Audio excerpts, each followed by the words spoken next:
Hello, squirrel friends. I don't think I've ever said that before.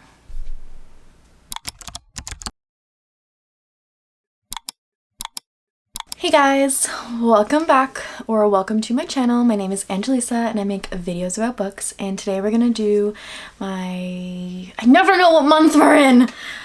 We're in May now. We're doing our April wrap up. These are all the books that I read for April. There's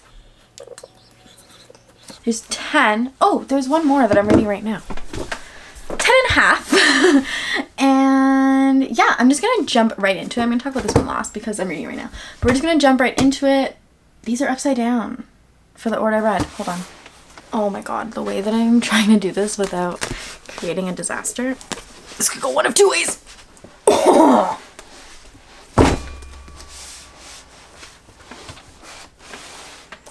Okay. As always, on this channel, we start off with storygraph statistics.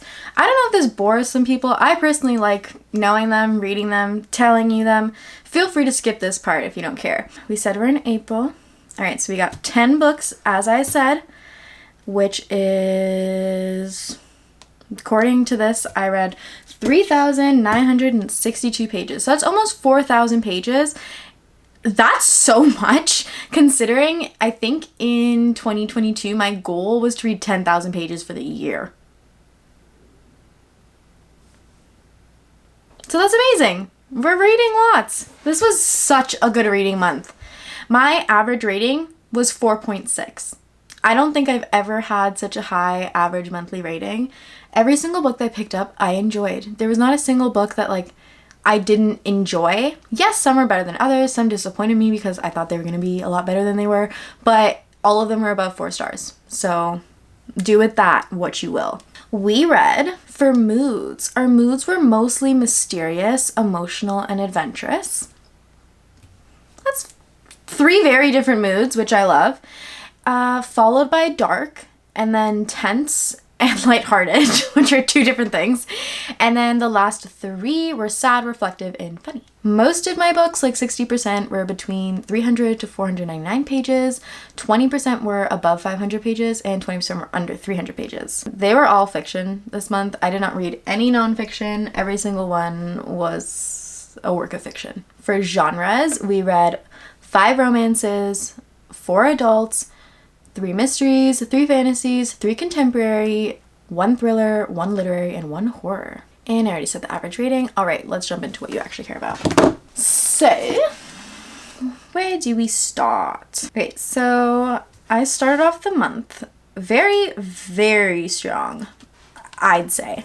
I started off the month reading The Soulmate Equation. I really loved this book. So I'll start off with my rating. I rated it 5 stars. This was a 5-star book for me. Everything about it was perfect. I loved the characters. This is totally upside down. I'm super blind, sorry. I loved the characters. I loved, was this the one with the single mom? Yes, this is the one with the single mom. So first of all, I think one of my new favorite tropes is single mom, because there's something about a guy not saving her, because he's not saving her. She's, saving herself. She's a single mom. But there's something just about them fitting so perfectly into a single mom's life when it comes to their children and their job and just their dynamics. It was beautiful reading this.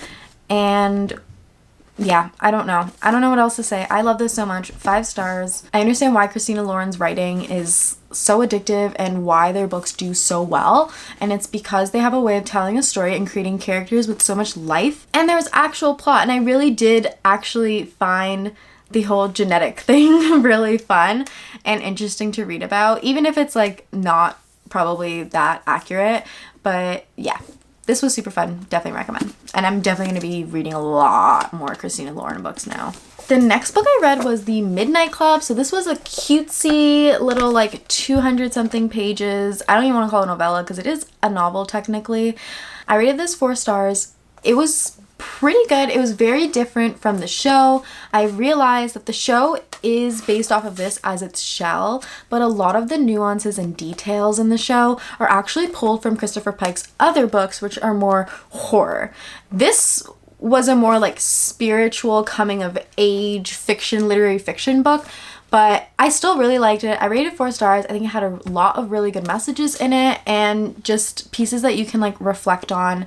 And you could be a person of faith, not have any faith, and I still think that you would relate to some things in this book. All right, the next one I read, and it's gonna be so controversial. I posted a reading vlog for this. I'll link it down below or on the screen or whatever. But I read, this is upside down, A Court of Silver Flames by Sarah J. Maas. So I rated this 4 stars. Now do not come for me. I understand that this is a lot of people's favorite book in the series, more than A Court of Mist and Fury, tied with A Court of Mist and Fury for some people, or it was just a 5-star for them. I don't know if it was the expectations I had, but I found this so slow. It was so hard to keep my attention. It took me 3 weeks to read this. It almost put me in a slump. It's in my April wrap up, but I started it in March. Like, it was, I don't know what it was, but I couldn't rate it lower than 4 stars because it was still so good. The ending was so good. The writing was so good. Like, the character development was so good, but I just wish it was faster paced. I don't feel like it needed to be 700 and whatever many pages it was. I feel like it could have been like ACOTAR, to be honest. And yeah, still really good though. I still think the story in here is important. I just hope that the next book is a little bit more fast-paced. After that, we started another little reading vlog, and we started reading Sarah Crowley's favorite books this month, and the first one that we read was If He Had Been With Me by Laura Nolan, and I rated this 4 stars.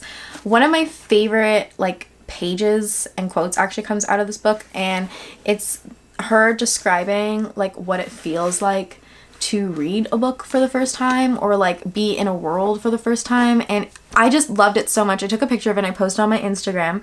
Oh, my Instagram is at angelisa.reads, by the way, if you want to follow. But yeah, this book had so many good parts to it too. It was so sad. It made me sob, literally sob. I could not stop crying, and when I read the title of the sequel, I cried more. So yeah, I would definitely recommend this. It wasn't a 5-star for me because there was still some parts of it that I was just like, no. But I did enjoy it still. The next one I read for that reading vlog, one of my new favorite books, and I think I'm going to read all of them in this like companion series. It's Heart of the Raven Prince by Tessandra Odette. I can finally say that without having to look. And this is actually number 2 in the series. There's 4, I think, and a 5th one coming out now. So I rated this 5 stars. It was beautiful. I loved everything about it. I love the main couple. I loved the banter. I loved how close to Cinderella, but also how different it was at the same time. I literally watched the original Disney Cinderella like cartoon on my TV while I was reading it, and it just put me in the mood so much. I was listening to like fairy tale music when I was reading it, and it really just immerses you into the world, and it was such a beautiful experience. I've never read anything like this before. If you want like my full thoughts and reaction to it, definitely go watch the reading vlog of me reading Sarah Crowley's favorite books. The last one I read for that video is Rock, Paper, Scissors by Alice Feeney. I rated this 5 stars as well. I don't know what was going on in this video. Like, if this video was one of those, like, this video stops when I get a 5-star read or whatever, I would have stopped immediately. But this was so good. The twists and turns, like, oh my goodness. At no point did I know what was happening. And I just love when a book, like, I finally think I figured it out. And no, I still didn't. And like, even at the very end, you still don't until the very end. So I would love to just live inside the mind of authors like this who write books like this, because I'm just like, where do you come up with this? Like, where do you hold that kind of like complicated storyline? Where? I want that skill. Right. And then we attempted to do a 24-hour readathon, and it kind of worked. I mean, I did what I said I was going to do, which was stopping the timer when I stopped reading and picking it up again when I read again, whether that be like the next day or later in the day or whenever I can basically read, because I have a full-time 9 to 5 Monday to Friday job, and YouTube is a side thing. But I read some great books in that video, and I think I'm going to do more videos like that, even if I can't do an actual 24-hour readathon, because it really motivates you to finish your TBR. Like, I almost finished my TBR this month. There was like 3 books left, and 2 of them I pushed over to next month, I think, or something like that. I don't know. There's probably more than 3 left, but I still read a lot more books than I did the month before, so. But in that, I read, first of all, Addicted to You by Krista and Becca Ritchie. And surprise, surprise, I rated this 4.5 stars. I didn't rate this 5 stars. Now, I'm gonna make a confession. Is it just me who does this? But do you sometimes base your ratings off of what other people have said? Now, let me explain. I'm not saying I base my rating based off of other people's opinion of this book, but based off of the collective opinion on all of the books.